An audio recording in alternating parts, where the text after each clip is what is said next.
It is the most successful fast food company on the planet, feeding 69 million people daily. In over 36,000 outlets in 120 countries. McDonald's is the biggest brand in the world. Born in the US of A, the country that loves fast food. They put the hamburger on the assembly line. How did a small-town burger joint take over the whole of America? He had this little plane. Aha, that's where the McDonald's should go. How did it reinvent the great British takeaway? Space age flavours, a whole bunch of sugar and fat that made us feel really happy. And then go on to dominate the world. For this day at McDonald's. We meet the superfans. There's over 1,000 cups and glasses. They are salty. Man, these are just good. 5 out of 5. Boom, boom, boom, boom, wow. Boom. You just move back a little bit. Reveal the biggest controversies. It was known as McLibel. It was a PR disaster. Plus threats from rivals. And they knew radically they had to change the brand or they would die. How McDonald's rose to the top and stayed there. You know, it's the arc of the 20th century.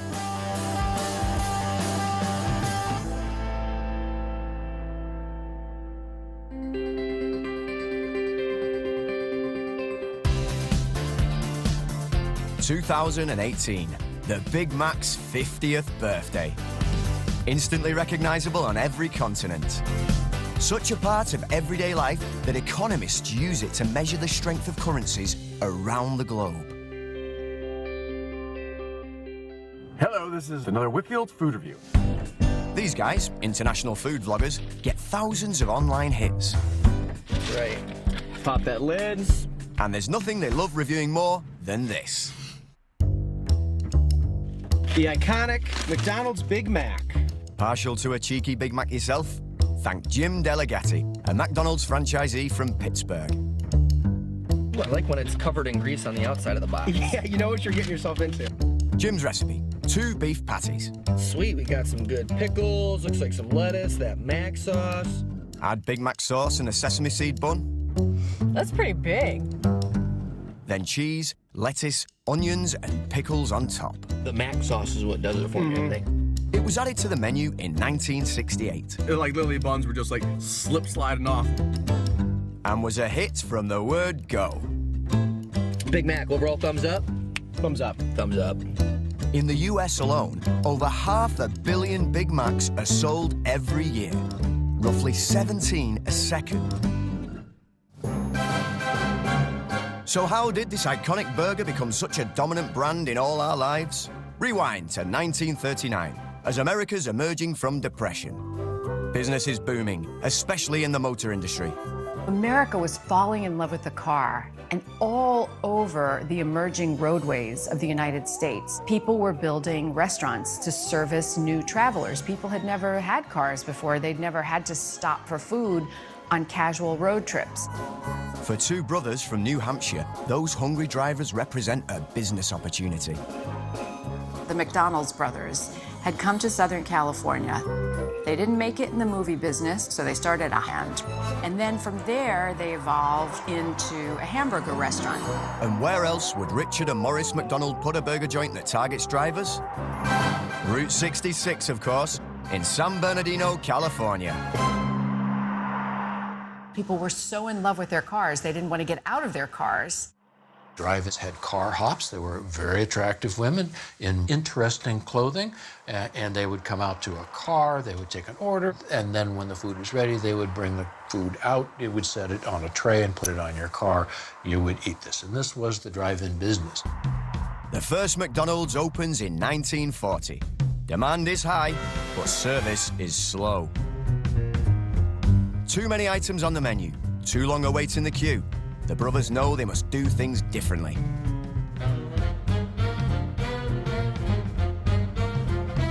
McDonald's started as a kind of chaos of offerings. They were doing everything from, barbecued food, some burgers. I mean, the McDonald brothers were really kind of turning out every sort of food they could get their hands on. The brothers, what they decided to differentiate themselves from all these other competitors, they realized what they could do is pare down their menu and be more efficient. So they shut down the restaurant one day and decided on their tennis court how to lay out the most efficient system of food preparation so that you could get your hamburger in under 20 seconds. They said that they put the hamburger on the assembly line. They thought the way Henry Ford thought about putting the automobile together, which was just a sort of precision step-by-step factory. Their idea works. In 1948, the brothers reopened their New Look restaurant with a production line churning out burgers, not in minutes, but seconds. You would order it yourself at a window, you'd pick it up, then you would take it back to your car. You could still eat it in your car, or you could drive away. No car hops were needed. It saved problems of no loss on cutlery or plates, and that saved problems on people driving away without paying. I'm Michael Fontaine. I want to welcome you to my world of McDonald's. There's over 1,000 cups and glasses, floor to ceiling. You're going to see 25,000 plus lapel pins. Surprise! This is my Happy Meal room. Also, I've got a lot of Ronald McDonald items, 75,000 pieces. These are original menu tickets. You can see how few of items that we had on our menu. Big Mac is not even on this ticket. This is before 1968. McDonald's wasn't about choice, it was about speed. So they made it easy on themselves by only having a few items that they did well and they did quickly.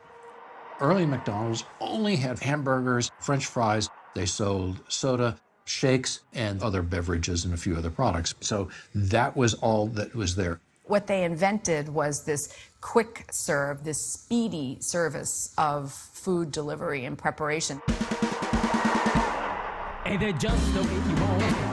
The brothers want the world to know about their super fast service. So they launch a cartoon character to spread the word. This is Speedy, and Speedy appeared in McDonald's from 1948 to 1961, and it stood for the Speedy Service System, setting McDonald's apart from all other restaurants. Speed was a priority. Back then, that was like a rocket ship. It was a Tesla of its day. The McDonald brothers find other ways to get noticed, with a standout building design that attracts those driving past. Here's Albert Akura. He runs a McDonald's museum on the site of that very first restaurant. Behind me is the original McDonald's sign, and below it you see a monument. They put a plaque in there that said, yes, on this date, 1948, Dick and Mac McDonald's opened the very first McDonald's. So this property is the original offices of Dick McDonald. This was his personal office. These are the original red and white tiles. The new menu may be short and simple, but one item proves irresistible. McDonald's became famous for the French fries, and they processed all the French fries, peel all the potatoes for the next day. The Santa Ana winds, the dry winds, they air dry the potatoes. So we're sort of a semi-desert out here. There was nothing like McDonald's in Southern California. The speed, service, and taste soon marked McDonald's out from the rest. There was simply nothing like it. What was exciting about it is you could see inside. You could see the entire operation because they had a glass window on the front of it. I mean, it was an incredible experience. It was clean, it was new, and they had the sign out in front that said, over 1 million hamburgers sold. As the 40s end, America's economy's never been better. But not everyone's enjoying success like the McDonald brothers. 2,000 miles from California, traveling salesman Ray Kroc is in trouble. Because his milkshake machine business back in Chicago was starting to waver. Ray was looking for the next big thing. But how does a salesman on the skids and a backwater diner take a burger and change the world? As exciting as the McDonald brothers were, and as the system that they had was a tremendous system, but we would never have heard of McDonald's without Ray Kroc. Back in 1940s America, struggling salesman Ray Kroc is about to alter the course of food history and change the way we all eat out. He takes a call from a restaurant in sunny California. Ray was a paper cup salesman, and back when he was a paper cup salesman, that was high tech. He'd sell them to ballparks, to soda fountains, and that was revolutionary. While he was selling the paper cups, he stumbled upon these guys who were selling ice cream, and they were Prince Castle. And the Prince Castle people had come up with this multi-mixer, a way of making milkshakes in a speedy way. Ray got instantly why this was a revolution and wrangled his way into selling these machines all across the country. He was the distributor. It's a multi-mixer. It's made by Prince Castle. And Ray Kroc, he got an order in 1954 for 8 of these. And he could not believe one restaurant needed 8 multi-mixers. And he got in his car from Chicago, and he drove all the way out to San Bernardino, California, to see the operation. He was floored. He just could not believe the lines standing out front to get a McDonald's milkshake. And he stood in the parking lot and he watched these lines of people walking up to the counter, getting fed quickly, and rapturously devouring their hamburgers and French fries. And he wanted to meet the brothers. Convinced McDonald's has the potential to expand across the US, Ray offers the brothers a franchise deal. But he's too late. The boys are already signed up. By coincidence, because everything in life is all about timing, the franchise agent had a heart attack. And so the brothers didn't have anybody managing the sales of these blueprints anymore. And Ray was so persistent that when this opening happened, they hired him. Now in his 50s, Ray's in a rush to make his mark. One of their early employees was a former World War II fighter pilot who gave flying lessons on the weekend. Don Conley is his name. He had this little plane, and Ray saw this plane, and he said, "This plane is our tool." And he would fly over the emerging suburbs of the Midwest in particular and see, there's the church, and there's the high school, and there's the housing development that's being built. Aha, that's where the McDonald's should go. And that's how they figured out strategically where to place new McDonald's. They had a long list of people who were desperate to get their hands on a McDonald's franchise, and they would assign you, they'd say, okay, well, we have a franchise opportunity available in Allentown, Pennsylvania, or somewhere in Indiana, and you'd have to move there to start it. Over the next 6 years, more than 200 franchises appear across the US. And by 1958, McDonald's sells its 100 millionth burger. But a burger's nothing without fries. And no one's perfected the art of churning them out like McDonald's. Here to review McDonald's standard, classic French fries. Are you ready for McDonald's French fries? I think I'm ready. Ooh, I got a balancer. This is the small size of McDonald's French fries. McDonald's fries, Salty Joy. I never don't eat a handful of them at once. They make the first French fries from fresh potatoes in their restaurants. They are salty. Man, these are just good. This is so thin and salty and delicious. I do not know what magic dust they sprinkle on these other than salt. But then, food scientist Ken Strong patents their frozen French fry process. These really are the most iconic menu item in the world. I agree. Now, wherever in the world you buy them, your McDonald's fries are the same. I'm gonna put down my fries and give 2 thumbs up. Yeah, 5.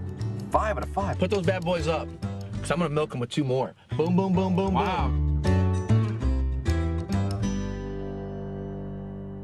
As the 50s end, Ray Kroc and the McDonald brothers start to fall out. He wants to expand at a faster pace, but they're happy with the way things are. Matters come to a head in 1961. Ray and Harry, his chief money man, knew that they needed to buy out the brothers. They were giving the brothers such a huge royalty, and the brothers still had such tremendous say over the growth of the business that they needed to cut them out.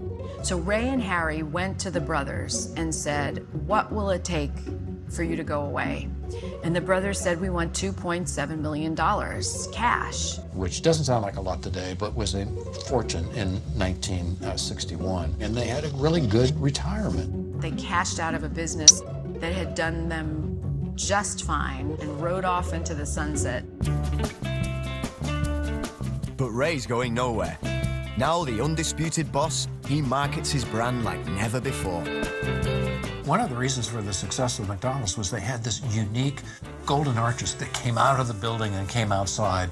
And the reason why fast food operations in general had unique architecture was simply people would be driving by. They would drive by on a freeway or drive by on a highway, and you would know exactly what you're going to get.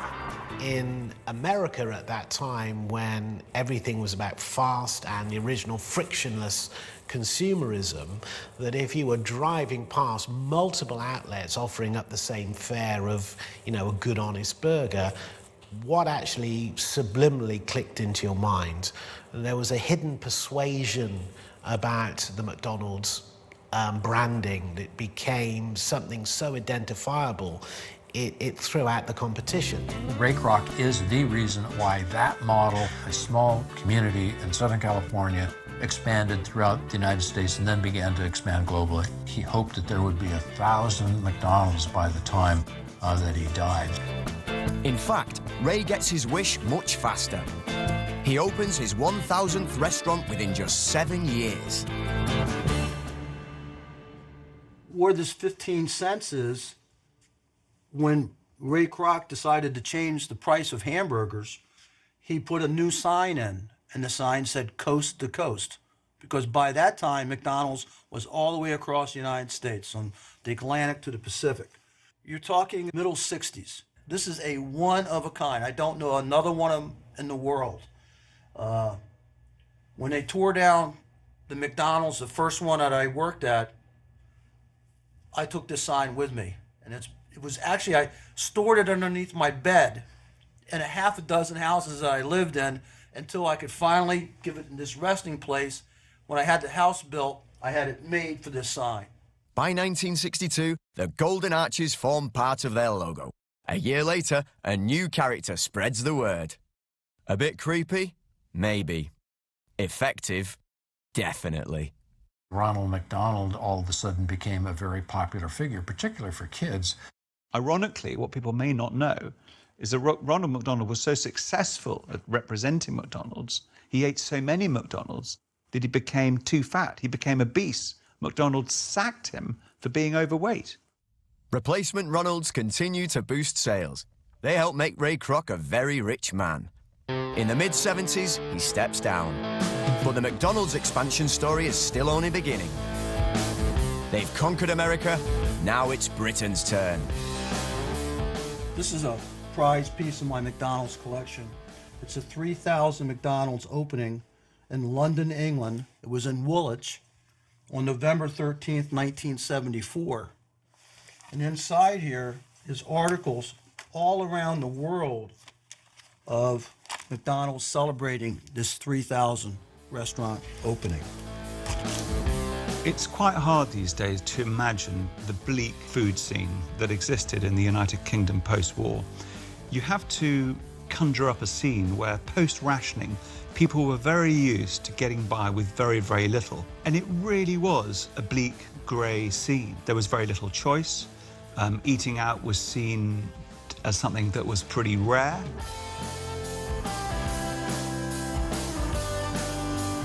There wasn't a lot in the UK before McDonald's. I think you had your posh restaurants that were the kind of restaurants you saw in kind of Only Fools and Horses, or or in on sitcoms with white tablecloths. And then you had a few cafes, as far as I can tell. And when the first branch opened, they got Ed Stewpot Stewart, DJ of the 70s, to cut the ribbon. It was a game changer, and it was this little bit of American stardust. And suddenly to have this food that was almost like, I wouldn't say it was almost like non-food, but it was like this amazing space-age flavours. And I guess a whole bunch of sugar and fat that made us feel really happy. It was like this little slice of Americana was landing right here on our high street, and it was very exciting. It was very exciting to experience. There was something that we subliminally bought into. Rock and roll, the Fonz, American Graffiti. It felt that we were biting a piece of that American TV and movie land that we were hypnotised by either the square or the big screen. Within a decade of the first London opening, there are now over 8,000 McDonald's restaurants. Ray Kroc passes away, his ambitions more than fulfilled. The Golden Arches are now in 35 countries. Even the Cold War can't hold them back. If you think about how McDonald's broke down political barriers, Cuba aside, their moment was as the thawing relations started to develop, who was the first footing into those places like Russia and China? You know, McDonald's. One of the largest McDonald's in the world was in Moscow for a long time.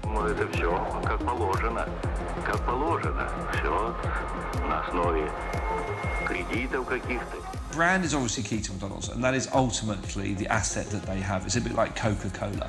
It's not the sugary brown liquid that makes Coca-Cola valuable, it's the brand associations and the memories that people have and associations with Coca-Cola or McDonald's. And once you are, I think, a household name like McDonald's, you have a huge advantage. Побеждает Макдональдс. McDonald's became successful. They had better marketing, better PR, greater ambition, forthright determination, and clever licensing. It also has a few additions to the menu. In 1979, these put in their first appearance. Every time you have a Mac Nugget, you're having a little bite of history. McNuggets. When you order them, they ask you if you want sauce. We got honey mustard and barbecue. McDonald's first executive chef, Rene Arend, is the creator of the Chicken McNugget recipe. They're crispy, they're crunchy. Initially, they're so popular, demand way outstrips supply. Which a lot of people grew up eating these. Are they deep fried? Are you trying to punch so hard through that honey mustard? I like to sauce it up. Later, complaints about the unhealthiness of the nuggets lead McDonald's to change the recipe. I think they're very tasty. I think they taste good, but I can tell the difference. I love the crispiness. Okay. I love how salty they are. McNuggets come in 4 shapes: the bell, the bow tie, the ball, and the boot. It's a boot. This one looks like the state of Louisiana.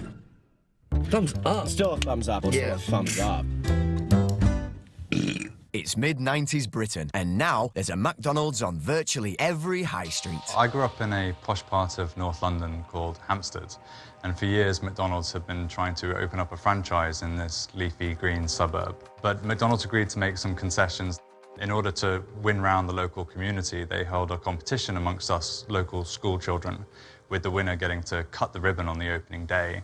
And so our teacher set us the task. She asked us to write a sentence about why we like McDonald's.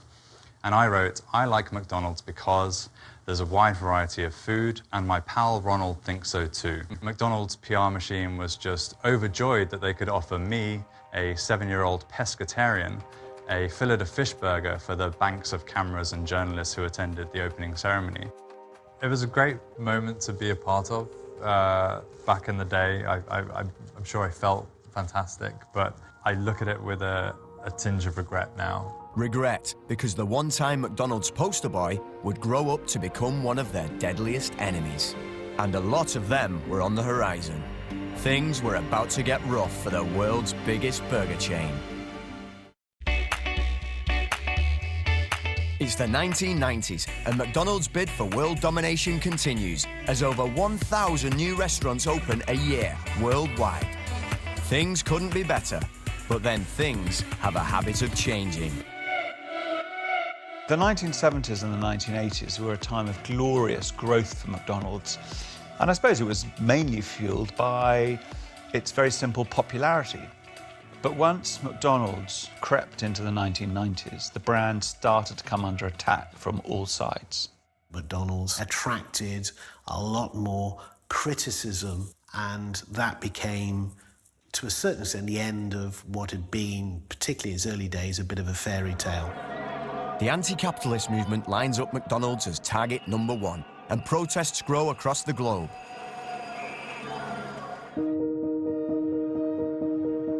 London Greenpeace jumps on board in 1990 and makes a string of allegations about animal cruelty, unhealthy food, and poor working practices. This had almost no national media attention. That is, until the McDonald's PR machine decided to attack it. In terms of the leaflets given out in thousands when we were sued are now being given out in millions all over the world. And it became one of the most famous cases in the 1990s. It was known as McLibel. Could you just move back a little bit?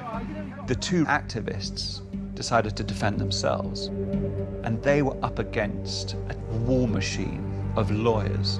The decision to take on David Morris and Helen Steele has been described as the biggest corporate PR disaster in history.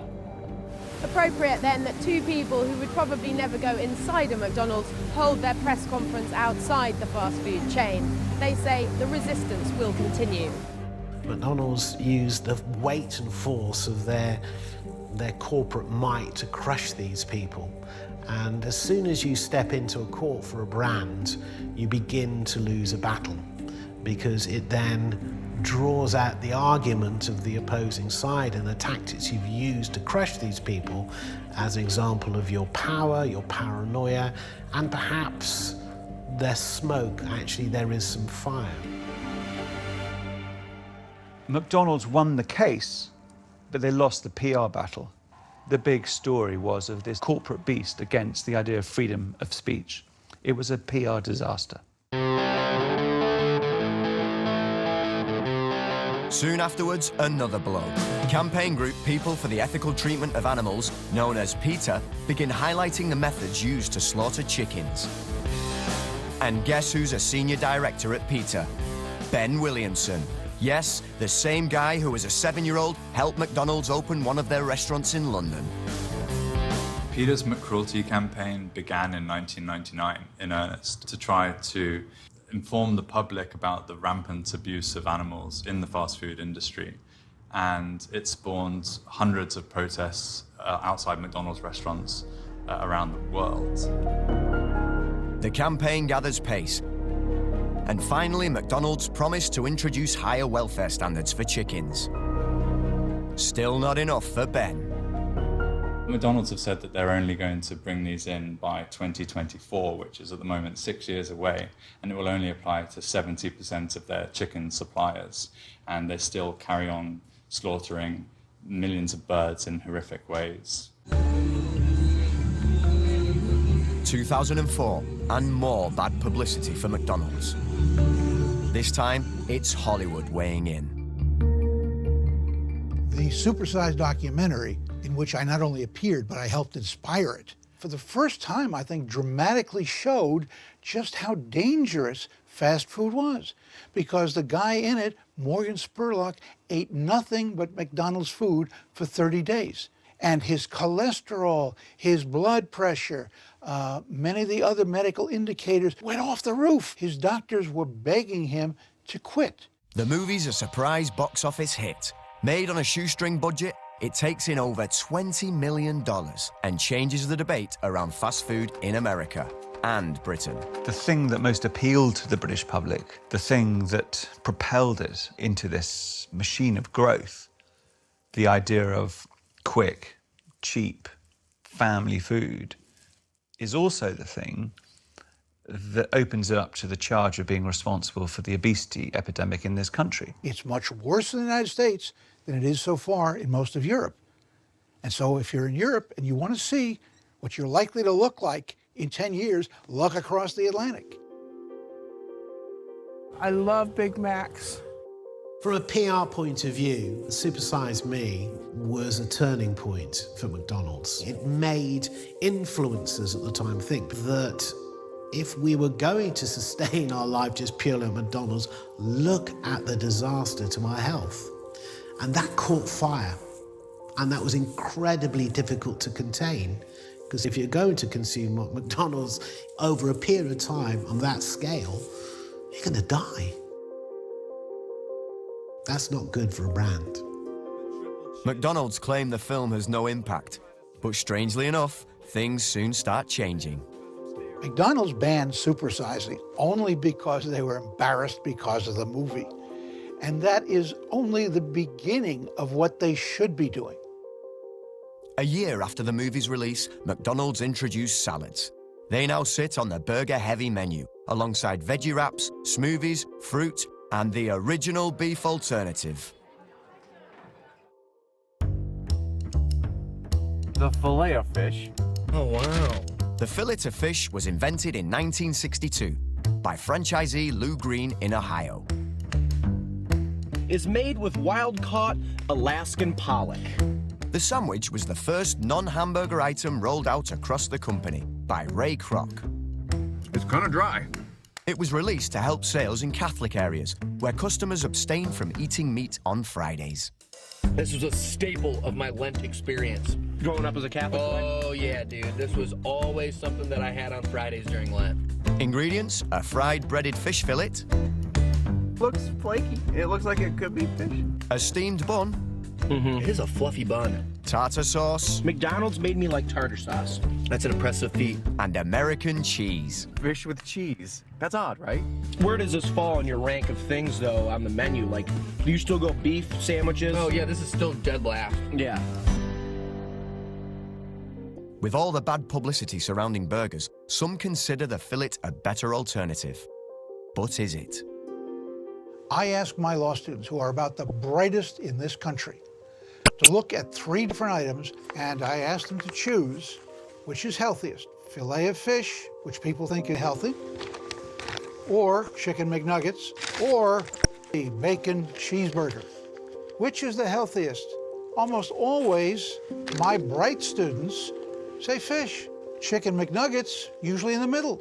But a greasy hamburger with cheese on it, oh, that's not healthy at all. And then I project up on the board exactly what's in it.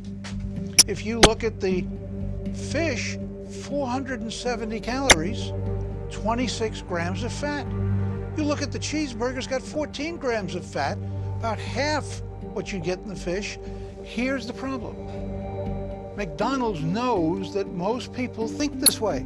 Fish healthy, cheeseburgers very unhealthy. The early noughties and McDonald's problems continue to grow. Their marketing to kids also comes in for some serious flack, with both Ronald McDonald and Happy Meals now in the firing line. McDonald's give away toys with their Happy Meals, but they denied this was to encourage children to keep coming back. The main reason on why they focus on children is they will bring the parents in.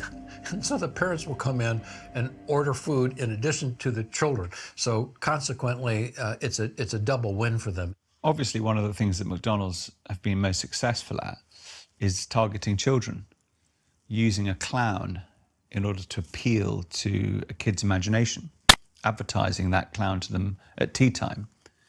The sort of evil, clowny Pied Piper leading children on a merry dance into McDonald's, where they can enjoy a Happy Meal. Kids love clowns, and when you're 5 and 6 and 7 and 8, you can't distinguish.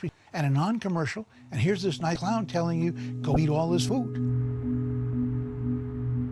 But how effective are fast food ads? Are they linked to kids' food choices and childhood obesity? Scientists here are attempting to find out. I have to choose a food, so if I choose that, my star goes that color. When I started doing work with brain imaging, we were interested in looking at obese children and healthy weight children, in how they respond to appetizing pictures of food. Across the board, no matter the weight status of the child, healthy weight or obese, we saw lots of activity in reward regions of the brain. The differences that we found were actually related to self-control. There were significant differences between the healthy weight kids and the obese kids. in that region of the brain. I think it raises some important questions. Is that okay to advertise, to market unhealthy foods to kids who may have something that may predispose them to go on to make, more unhealthy choices? It led us into another study where we actually had children watching advertisements while they were having a brain scan and then making food choices. Decision time was significantly less after they watched fast food commercials.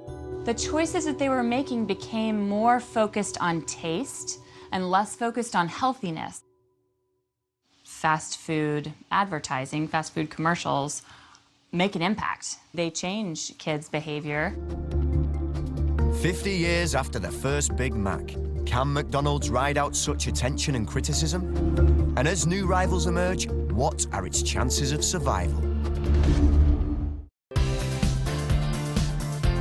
2018. McDonald's is still alive and kicking here in Britain.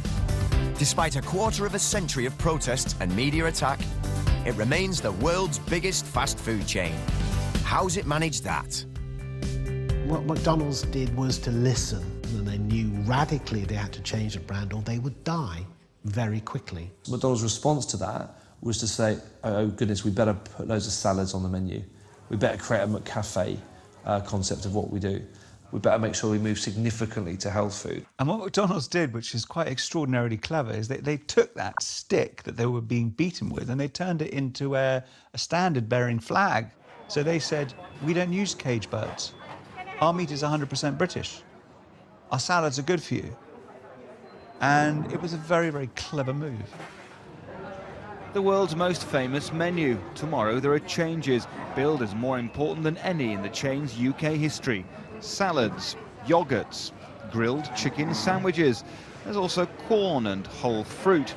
Healthier options here bolster McDonald's argument that tackling obesity is all about offering food choices and then letting individuals take responsibility. But be under no illusions, high-fat burgers remain at the centre of this business, and advertising aimed at children will continue.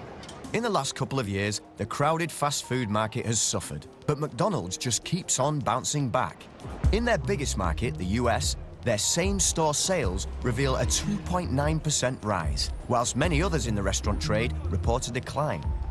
Still, they have to keep their guard up, as a whole new series of threats appear on the high street. The latest? Restaurants that claim that their fast food is healthier. Lyon is very much based on McDonald's. There was a sense that we could take the best bits of McDonald's, which were, okay, it's going to be in the middle of the high street, located where you'd expect a McDonald's. It's going to have the same format, it's going to have pretty much the same kitchen process, but everything that comes through that kitchen is going to be based on food that tastes good and does you good. In the US, 80% of customers say a menu with healthy options influences their choice of restaurant. I suppose one of the great phenomenons now is a genuine search for healthy alternatives, and it's becoming mainstream. You look at the number of sort of salad bars there are opening up, healthy options, genuine healthy options opening up in every train station across the country. And I think it is a real, genuine threat to McDonald's. In terms of which customer that we're competing for the same customer as McDonald's, to some degree, we are catering for people that had largely decided that they didn't want fast food anymore. So the people that had decided, you know what, it's making me feel too sick, making me feel, not so good, I don't want to eat in a fast food chain anymore. But I love the idea of fast food. In Britain, McDonald's now faces a fight on its own turf, the burger market. Premium competitors are trying to take a bigger bite. From a standing start 5 years ago, Five Guys now has more than 80 outlets. It's strangely ironic that the biggest threat to McDonald's, the biggest competition, is against their main product, which is burgers. Five Guys, Honest Burger, all these brands of upmarket burger chains trying to compete. But McDonald's is looking ahead, beyond your standard burger. Who could have ever imagined a Big Mac without meat? That's one thing that McDonald's is doing that is good. McDonald's is right now trialing the McVegan burger in Scandinavia, so in Finland and Sweden. And early results suggest that it's a huge hit. So if McDonald's really wants to be clever, it needs to be where the great innovation is, and that's in new protein. If they can invest in lab-grown meat, they will have an extraordinary future. At this lab in the Netherlands, they can grow meat that's never been near any animal. This is the cultured burger from stem cells from a cow. With more rivals and ever-changing food fashions, McDonald's has its work cut out to remain #1. Is it up to the challenge? McDonald's is going to continue to innovate and continue to change, and they're going to continually face competition, and they're going to do the best that they possibly can to meet that competition. And that's what the company has done extremely well at for 70 years, and that's what they're going to continue to do very well with. I think McDonald's will survive into the future. I don't think they will stay the way they are. In fact, the changes are happening now. There are new menu items and restaurant interior redesigns. In some areas, they'll even drop a Big Mac off at your door. One of the qualities that McDonald's has, in terms of from a corporate level, is almost chameleon-like recoloring itself to adapt to the new market. So perhaps we're going to have to see vegan McDonald's opening up. Perhaps we're going to have to see some McDonald's becoming super uber premium. Perhaps we've got to see in some areas McDonald's becoming incredibly cheap, going massively down market. As we say in PR and marketing, you can't be half pregnant. It's impossible. You have to absolutely move to one side of the room. You can't be in the middle. McDonald's will be thinking about a 10 or 20-year plan. And they were thinking of how they're going to exist. For its 1.5 million staff and the 69 million of us who enjoy a Big Mac, fillet of fish or bag of fries every day, a world without McDonald's is hard to imagine. But after being at the very top for so very long, will the Big Mac still be around to celebrate its 100th birthday? That's the job of big corporations, is to adapt and survive. What's so interesting about the McDonald's story, whether you love it or hate it or eat it or would never go eat it at all, is that, it's the arc of the 20th century. We contacted McDonald's about the claims made by Peter and the issue of Ronald McDonald being used as a device to encourage children to make unhealthy food choices. They told us, "We're committed to sourcing our food sustainably, including the welfare of animals in our global supply chain. Our goal is to help drive and measure continuous improvement in the health and welfare of chickens. We recently announced a Global Chicken Sustainability Advisory Council, which will provide expertise, diverse perspectives, and recommendations for evolving our chicken welfare and sustainability strategy. Ronald McDonald has not been used in TV advertising for many years. All Happy Meal bundles advertised to children will continue to meet any existing local regional advertising pledges with respect to marketing to children."